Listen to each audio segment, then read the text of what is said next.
నమస్తే దోస్తులు, ఎలా ఉన్నారు? నేను ఈరోజు ఒక విషయం మీద మాట్లాడాలనుకుంటున్నా.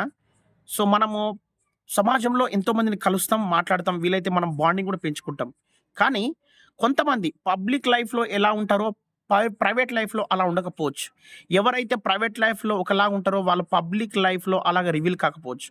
నేను చెప్పేదేందంటే మనము బేసిక్ అపియరెన్స్‌ని బట్టి ఒక జడ్జ్‌మెంట్‌కి రావడం, ఒక కంక్లూజన్‌కి రావడం, ఒక చిన్న చూపుకు రావడం అనేది అది నీకే ప్రమాదకరం. ఎందుకంటే, నువ్వు ఎవరైతే ప్రొఫెషనల్ అనుకుంటారో, వాడొక స్టేజ్‌కొచ్చిన తర్వాత, అరే! ఇలాంటోడు ఇలా అయిపోయిండా?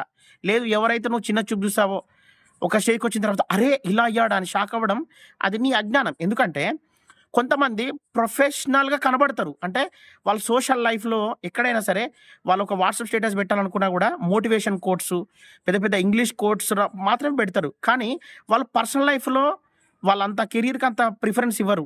వాళ్ళ స్కిల్స్ బిల్డ్ చేసుకోరు. కొంతమంది రహస్యంగా కష్టపడతారు. వాళ్ళు చేసే పనులన్నీ చేస్తారు. బయటికి ఒక చాప్టర్‌లాగా, ఇన్నోసెన్స్ లాగా, ఒక అమాయకుల్లాగా ఏంది అన్నట్టుంటరు.